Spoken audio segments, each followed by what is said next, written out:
All right, guys. Thank you for joining the call today. I am David Graham. I'm the founder and CEO of Code Ninjas.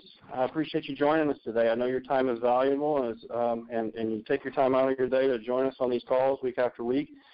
So what's going to go down today is I'm fortunate enough to be in Shreveport, Louisiana, my hometown, in the very new Code Ninjas that just opened up here with Carrie and Corey Wilson. We're going to go ahead and do our normal, typical call in the beginning, and then we're going to get a chance to hear from them as they're going into their grand opening tomorrow, kind of their thoughts and feelings about their experience so far with Code Ninjas. Just so you know, before we get to that part, I don't know Corey and Carrie before them coming to Code Ninjas. Don't think that we were like lifelong friends or something going into this. These guys were just fortunate, and coincidental franchisees for us. We're very lucky to have them. Before we talk to Corey and Carrie, though, let's talk a little bit about what Code Ninjas is, how we got to where we are today, and where we're going.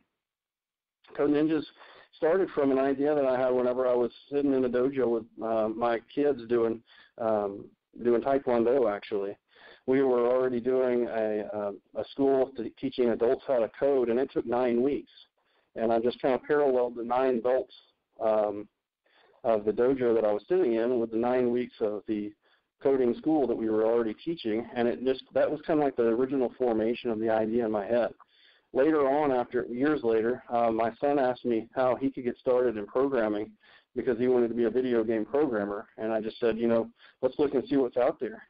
And I didn't see anything, and it was just a little bit frustrating to me as a programmer for 20 years, and then, as a business person, that I couldn't find somebody out there to teach my kids how to do this, and especially as an educator. I was already teaching adults how to write software and start new careers, so it was kind of obvious to me that there was a need in the marketplace at that point.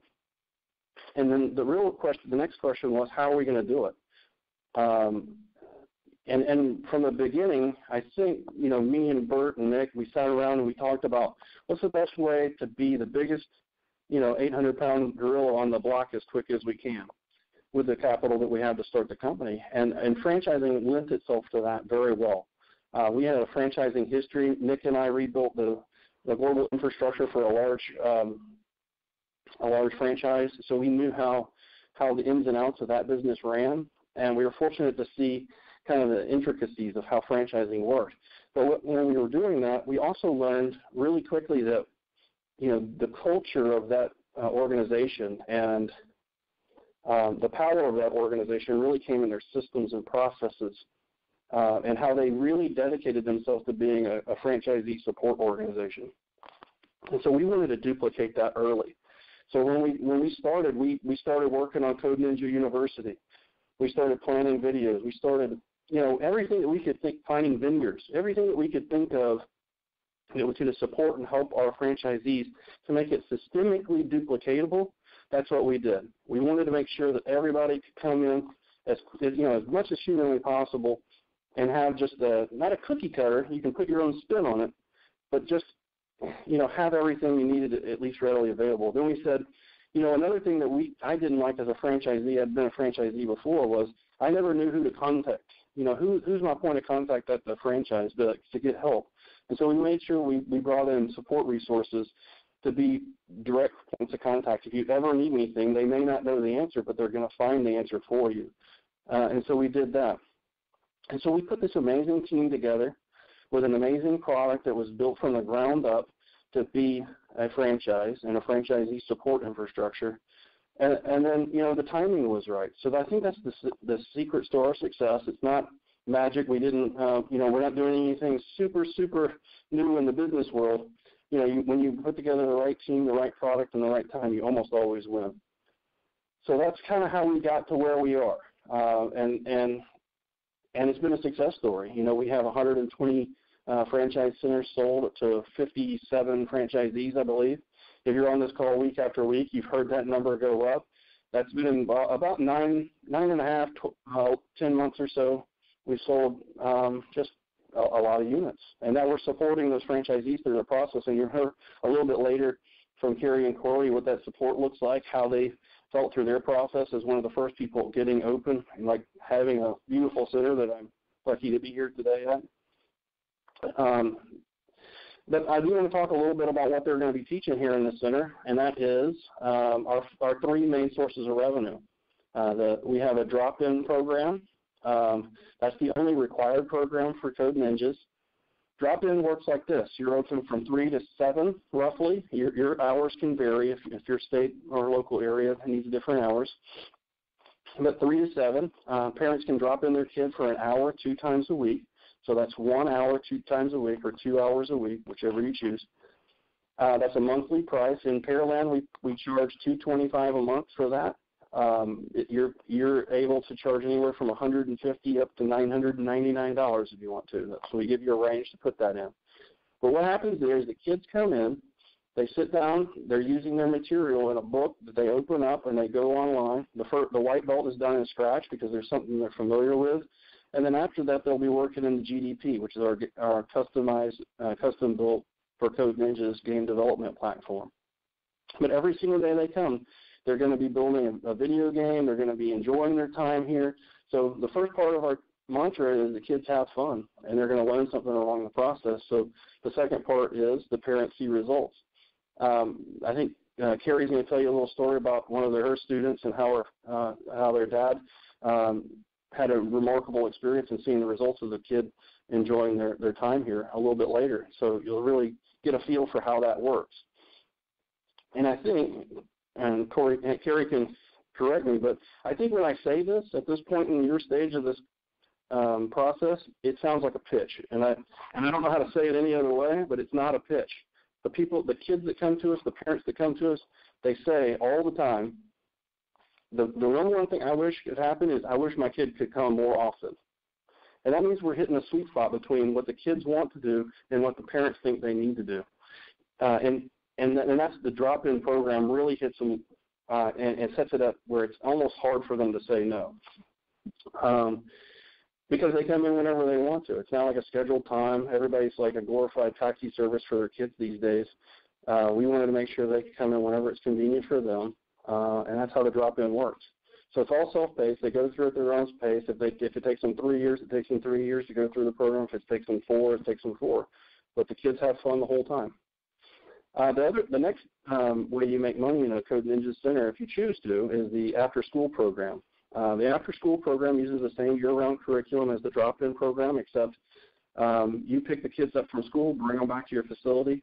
They use the curriculum 2 days a week, and the other 3 days a week is just a different STEM, over-the-counter kind of STEM activity. There's a whole schedule built out for that, and you're welcome to use that if you choose to. Some centers, especially smaller centers, aren't choosing to do the after-school program, but if you have an opportunity to get a bigger center, it's definitely something to look at. The third option there is you're going to be doing summer camps. There's 4 different summer camp options right now. There's Hacking Minecraft, where they build stuff in MC Edit and then get it to build in their game, and they play around with it. The kids love that. Minecraft is hyper popular right now. The second one is beginning JavaScript. This is going to be for your more traditional programming interested kids. It's not a video game class. It's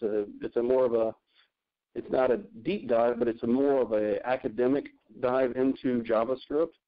The third is let's see.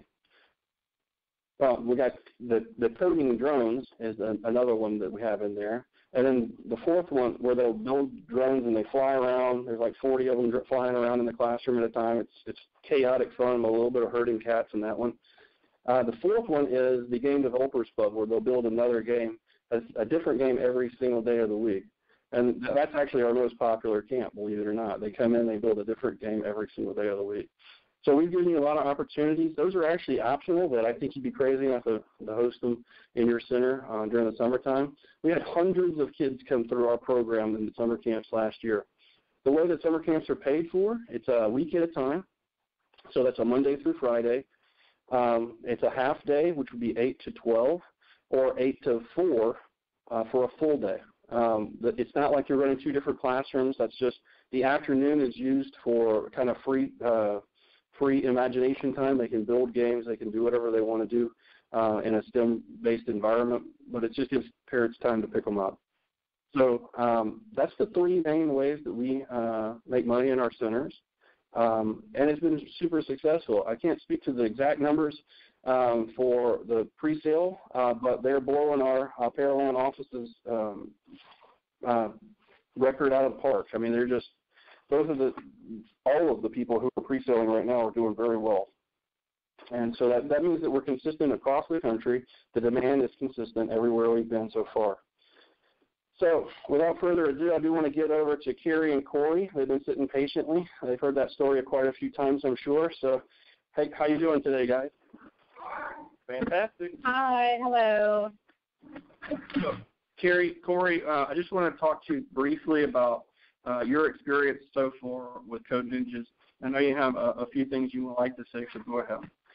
Sure. So one of the things that really drew us in and attracted us, we had a very similar story, and David's absolutely correct. We had no clue who he was. We actually searched for a computer tutor for our daughter, similar to piano lessons, after she got on Amazon herself and ordered 5 different books about teaching herself to code. And we realized, wait a second, I'm not equipped to teach her this information. Surely there's some sort of club or business that does this. And I did a quick Google search and ran across Code Ninjas and sent over the information, actually not expecting at all to purchase a business. And I actually remember that conversation very vividly, that I called my husband and said, you know, this is a really cool concept. This is exactly what we were looking for. Are you up for buying a business? And he said, So, and then come to find out, we get a call back within, a couple hours. Hey, wait a second. The owner, the founder of this company is from Shreveport. He's from your hometown. I think this might be some sort of sign, and it absolutely was, and we haven't looked back. We're so happy that we've made this decision. I will say that some of the things that drew us to Code Ninjas was, just like you said, the right product at the right time and the right people. We went and toured the Pearland location, met the staff down there, saw the kids in action. My kids got into the car. I didn't mention anything to them about purchasing, and I don't even know if David knows the story, but before we even started the car up, I said, we haven't paid a dime, guys. If you guys didn't like it, just tell us now. And I said, 1 out of 10, how did you like it? And they both yelled at the top of their lungs, a 12. And they were in Code Ninjas for 3 hours. I thought surely 3 hours is enough for them to be bored. No. They were never bored. So that made our decision for us. It made this has been, affirmation. Of course, any new business, especially with a new franchise and a new concept, you're going to have some hiccups, some bumps in the road, and we have had those. We're pretty transparent about those. And one thing that we do love is that we can come back to corporate, we can voice our opinions, we can give them our hurdles, and those solutions start showing up. It's truly a situation of, everybody's mind works differently, and everybody has different hurdles that are important to them. And I would say Code Ninjas corporate has been very effective in responding in a timely manner and giving us solutions. So that's something we've been very happy about. We did, just to kind of speak to the nature of our actual, center that's up and running, we were very hesitant. We were in a small community. We did not know how it was going to be received, if parents would actually, parents are actually going to pay money for this, who knows. And we opened our doors and started enrolling children, and every day since then the sleep has gotten better and better because we see that this wasn't just our child, and it wasn't just a need that we had that was being met, but it is a need of so many children. And we hear those stories every day. The parents come in, they're happy, they're smiling. The kids are excited when they walk in. We actually joke around, but we're not really joking. We want to do an entire marketing campaign where we just take pictures of the kids' faces when they walk in the front door because they light up. And we had a gentleman that is a farming guy. He's just, truly, out in the fields every day, doesn't know anything about computers and technology, and his son is autistic, and his only concern was, I need a place for my child to go that he can stay engaged and he can feel like he's around some of his, make some friends. And so he sat, the way we're set up is a big fishbowl, and he sat out in our reception area and just looked at me teary-eyed and said, I can't believe he stayed focused this long. I don't know what you guys are doing in there, but it's working. He loves coming here.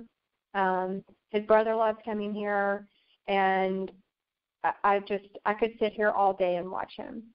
So David's not joking when he says the number one request is more hours. And I truly believe, that's the number one request we've seen out of parents is my kid wants to come there more during the week. I think that's a testament to a lot of different factors. We've created an environment where kids want to be here. We've created a safe space for them to own the dojo and parents to feel safe for them to be in here. And we created a curriculum and a program with young people able to teach it in a way that they can really relate to the kids. So it's a lot of little pieces. And then, of course, we got great franchisees that do and follow the plan and take care of the parents and make sure everybody feels good about the situation. So it's a team effort. It's everybody on the team putting in there 100%.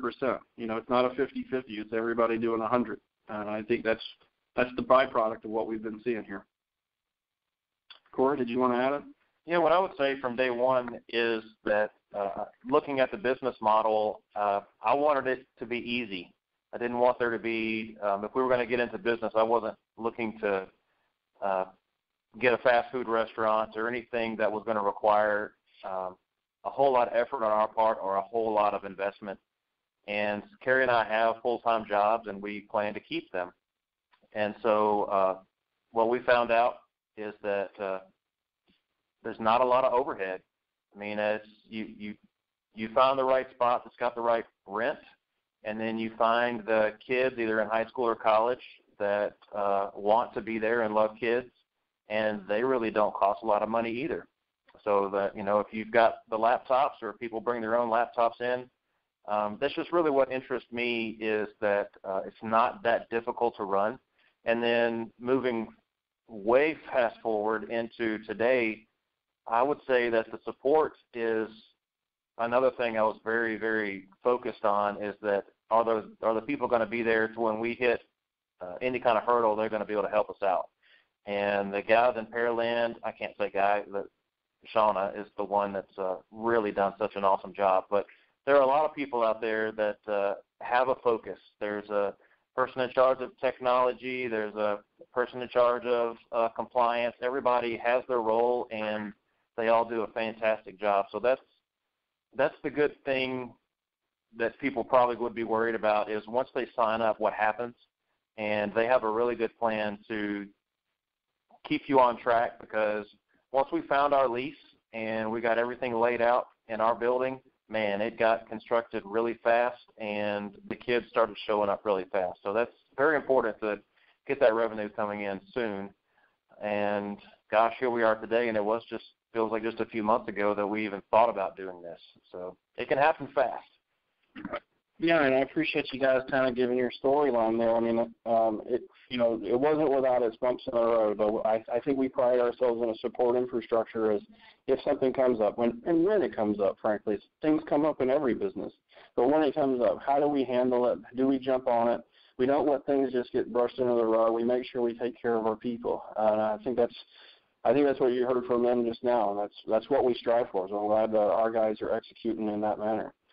In a few minutes, I'm going to go ahead and open it up for some Q&A. I don't know if Corey and Carrie can stick around too much longer for that. They got a business to run after all. But I will be available to answer your questions, and if they're around, they will too.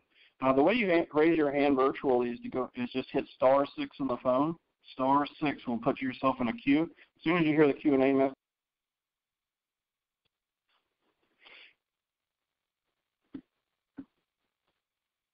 that's one of the coolest things that I get to do is to come to these centers and see them open. It is a surreal moment, even without kids here and just hanging out with the franchisees, getting to see, their way of doing things and building. Marty always says you're building your own brand under our brand, and I think that every single center has a little bit different way of doing it, and it's just really cool to see. All right, got a bunch of calls here, so I'll go ahead and get started. Hi, how you doing? Go ahead and tell me your name and where you're calling from. My name's Jason Smith. I'm actually out of Boise, Idaho. Hi, Jason. How are you? Doing well. I'm not sure if you get many folks from this area. I saw your ad on Facebook and was interested. My wife actually is on the line as well. Her name's Brooke. One quick question, and we're kind of just starting to look at this. So you'd mentioned hiring. I'm kind of curious what the process was like. You mentioned some high school kids. Did you work with the local school system, or did you just post it online? Or tell me a little bit more about the hiring process and kind of a larger picture, what staffing looks like in general as you're getting started here. Okay, so I'll take this one since we actually did kind of a word of mouth. We started with a word of mouth for our center director. We looked for somebody that was pretty dynamic, somebody that had a path in. Our center director came from running, and she was the director for our Mother's Day Out program. So what was important for us was she's worked with children before, she's worked with parents before. She understands the operational side of it. She expressed to us her thoughts on pricing and leveraging pricing. So we really looked for somebody that filled those two buckets, operations and parent-children communication. From there, we actually looked more for children that are, high school and college-age students that are elementary ed majors, or somebody that's worked with children before. The one thing that we found, we had some fellows apply that had a very technical background, and the one thing that we boast in our center is that it's fun, and so we need to make sure that they have more of a dynamic personality. My thoughts were the curriculum is set that as young as 7-year-old can learn it, so I knew that the high school and college students could learn it. So again, we were looking for a personality type first. I basically just put a Facebook post out there asking for high school seniors and college students of my friends, and we received several applicants through that, and as well as our center director had her own network of children too.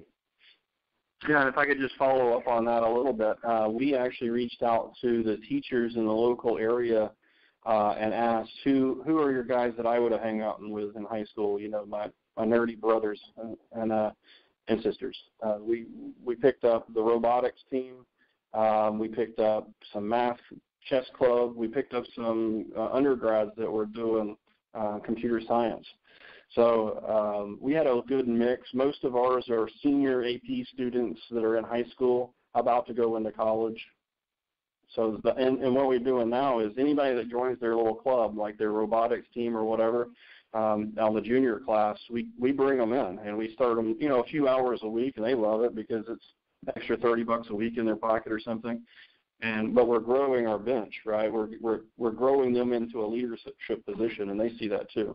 And then, we're door testing in the Pearland Center the certification process so that they have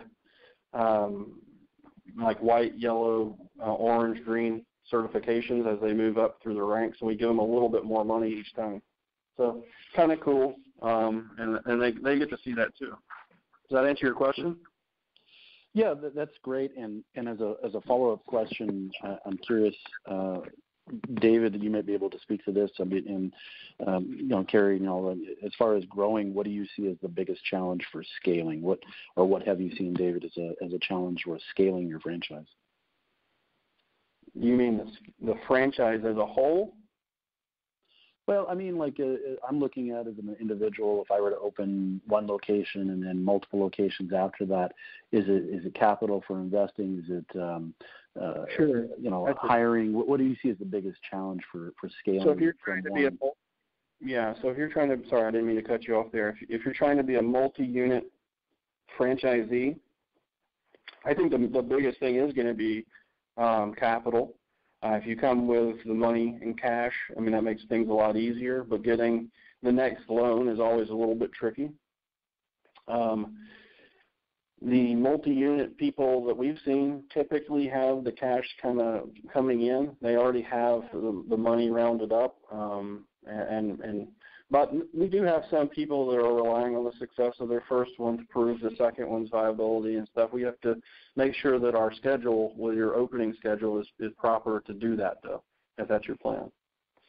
As far as logistics, just boots on the ground kind of work, scaling it is pretty easy because you just need to make sure that director is the right person. I think Corey and Carrie hit the jackpot here and found somebody that was just rock solid, and that's what you really need to do, especially in your very first center, that you have to find that rock star that's going to be an advocate in your community, that's going to be eventually, probably training herself out of a job so that she can run all of your centers for you.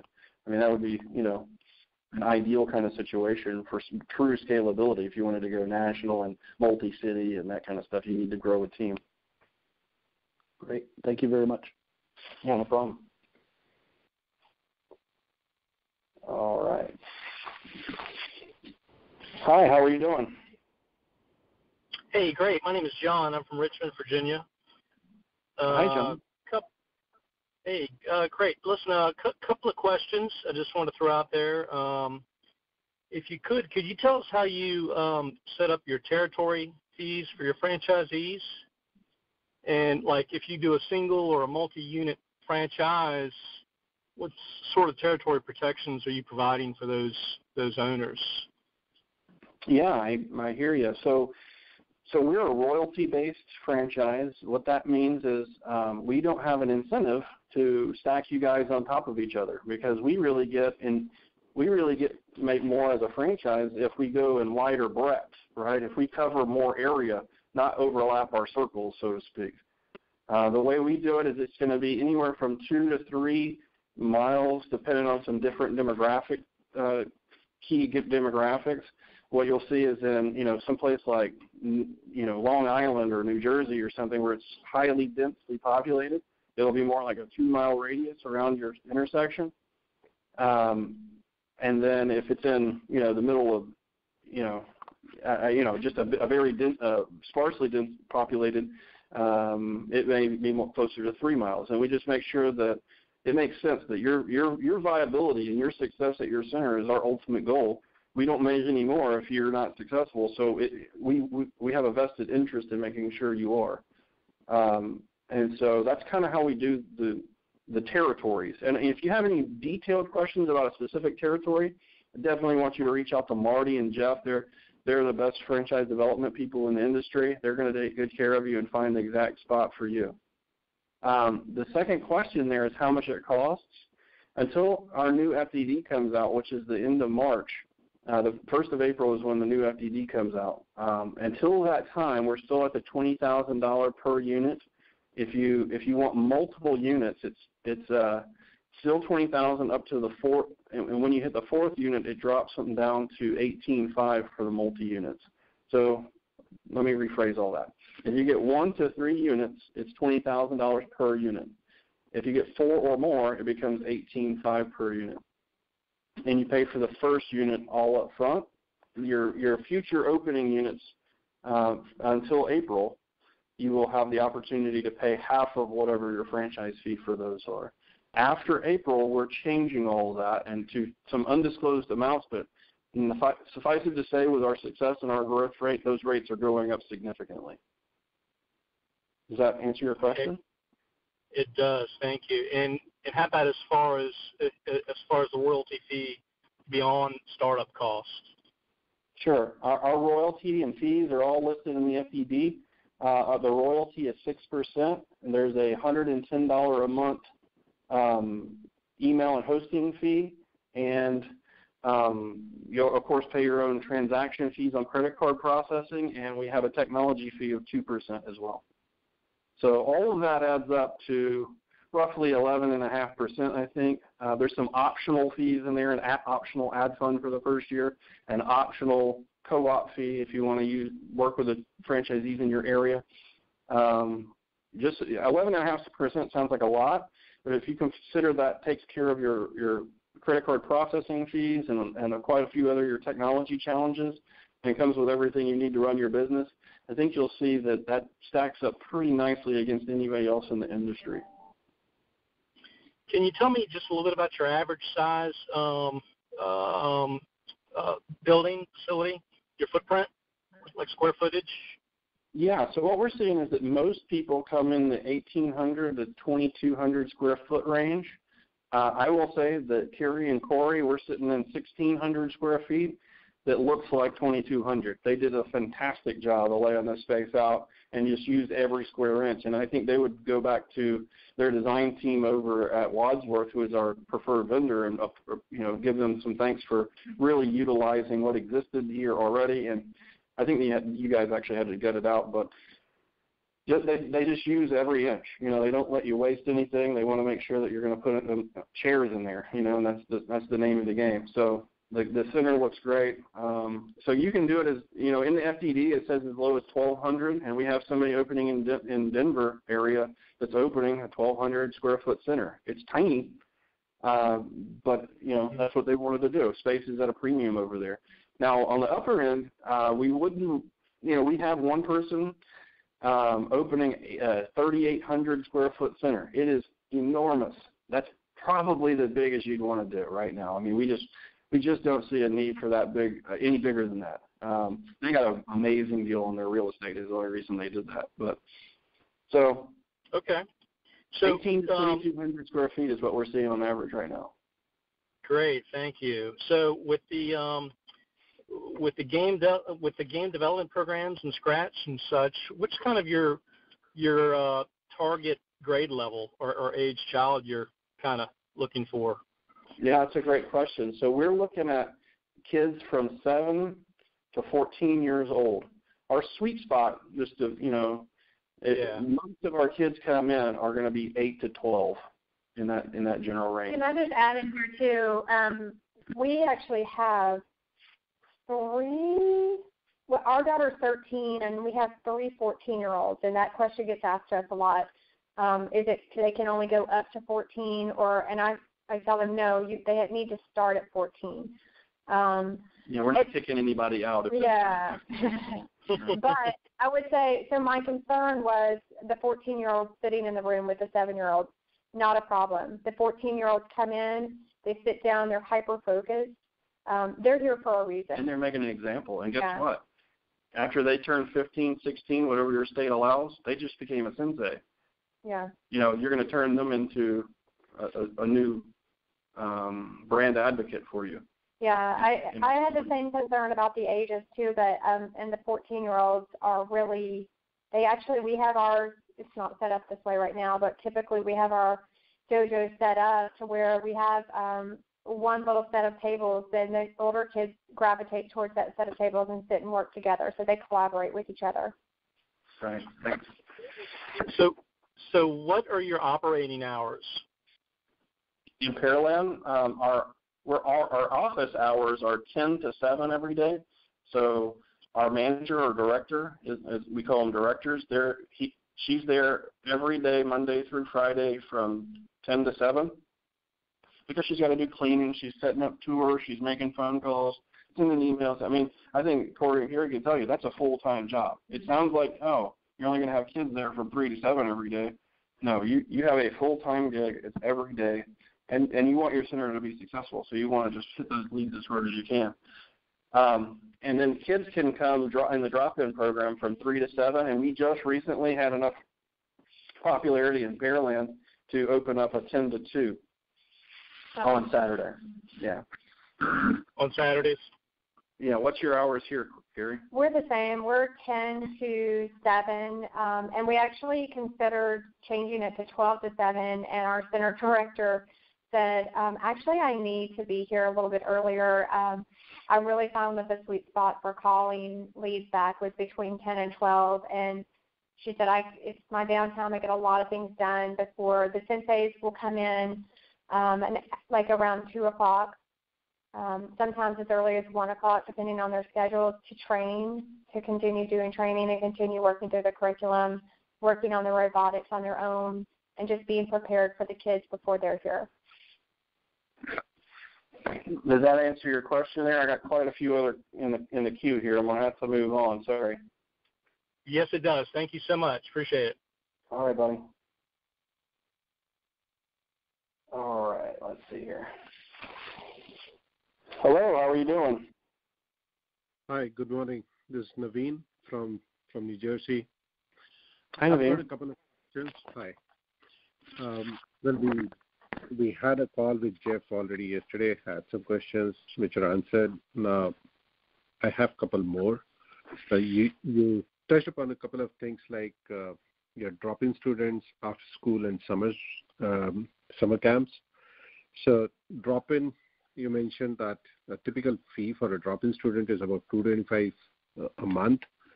What about after school and summer? So is there a range out there as well, or typically how much do they charge? So let me just tell you what's in Pearland. You're going to have to say, we'll go through a whole process, and Carrie and Corey can tell you this is one of their main concerns. So pre-opening was what our price is going to be.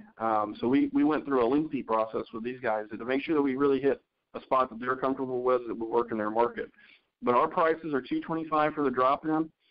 We're actually about to go up because we're hitting kind of critical mass where we're not full, but we're getting closer, and we want to optimize our revenue at the center. Makes sense to go up a little bit. But the after-school program is $450 a month per kid, and the summer camps are $200 for the half day and $300 for the full day. If they register before May, I think it's May. If they register after May, we're going up to $250 and $375. Okay, thank you. And second question I had was on the credit card processing fee. So somehow while looking at this model, I was actually thinking that whoever pays from credit card, the center owner will have to, of course, own that processing fee. But why do we have to give it to you? Is it that all credit card transactions actually go to Code Ninja, and then so that's a great question. We use an OS made specifically for franchising called Franchisor OS, and it uses Stripe on the back end. So Stripe is actually the transaction processor. We do not make any money on that transaction fee. It's not marked up in any way. That's just whatever Stripe charges. And we do it this way so that we can make sure that the money supply is everybody's on the right side of the table. We keep everybody honest, us, you, everybody. Okay. Every time a transaction happens, the money that is going to end up being yours goes into your account, and the money that is going to end up for Code Ninjas goes into the Code Ninjas account, and it never hits our Code Ninjas account at all. And you get a weekly payout every Monday. Okay, that answers the question. Okay, great. And the third one is when it comes to center director. Well, I know when it comes to senseis, we actually look at high school students or the college students. But when it comes to center director, is there a kind of profiling you have done for the job profile for a center director? And what typically do we end up paying as a center director? Yeah, I think a successful center director is obviously a good communicator. They're going to be somebody that understands the sales process as well. This is basically a sales job with a support role attached to it. You're taking care of parents. You're making sure they're happy. You're making sure they understand where their kid is in the program. That's the support side of it. But at the end of the day, they're making the calls. They're putting in the time on the emails. They're scheduling the tours. They're executing the tours, and they're closing the deals. So you need somebody that is a little bit got a foot in both legs there. You know, they got to be a support person and a salesperson and an effective communicator across the board. And ideally, if I just throw another ideally, I think it would be great if that's a mom in your community. I mean, in the mom network, that helps out a whole lot. Yeah. Okay, that helps. And is there a ballpark salary that we have in mind for this kind of a role? We can go over all that stuff. I don't want to put that on the call because sometimes our directors get on the calls. I don't want to. Yeah. Sure. We can probably. Okay. Yeah. Thanks a lot, bud. All right, a couple more calls in the queue. If you have a question and you want to ask us and get an answer real quick, this is the best time to do it. I want you to know that none of these questions are softball. I didn't prepare anybody and give me the easy questions. We want you to ask anything that's on your mind right now. So if you have a question, go ahead and ask it by hitting *6. That's *6 on your phone, and that'll put you in the queue. Hi, how are you doing? I'm good. This is Keisha from Atlanta, Georgia. And one of the questions that I have is laptops versus in-house computers. Are there any concerns with students bringing in laptops with viruses and those viruses hitting the networks? And I think most of our laptops today come with some pretty good built-in virus stuff, and if it's something that's going to be able to proliferate itself through your wireless network, it's probably already going to get there one way or the other. I don't see a problem with people being a BYOD kind of environment. Most home routers have pretty good protection. If it becomes just, if you have your in-house computers and just the worst case scenario happens and everything gets infected, I mean, you have reinstallation CDs and things from the manufacturer, so you just have to reset those computers and start over from scratch. I mean, that's the worst case scenario. So I think you're going to be pretty good. Most people do bring theirs in. I mean, most people do not bring theirs in. Only about 10% of the kids that we see bring a laptop. We have some that we actually rent them. That becomes a profit center. If they don't want to buy one and they don't want to bring their own existing, then we rent them to them for $25 a month. Additional. Okay? Okay. Thank you. Thank you.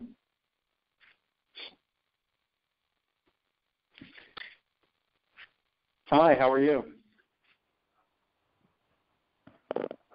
Hello? Are you on mute? Okay, well, that was the last of our calls in the queue. I want to go ahead and take this time to say thank you for Corey and Carrie for taking some time out of their day.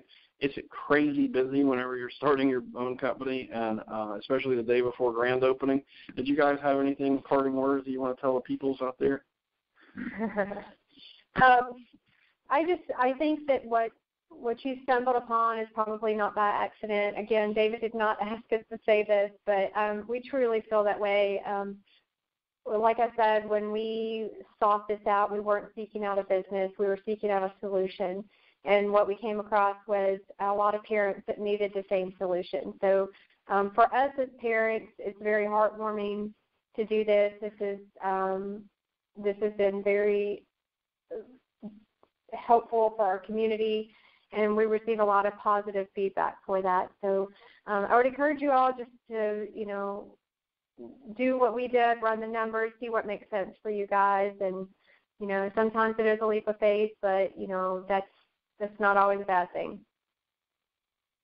If there's any questions, I know that Jeff's a fantastic guy, so just he can get to one of us if you have any questions.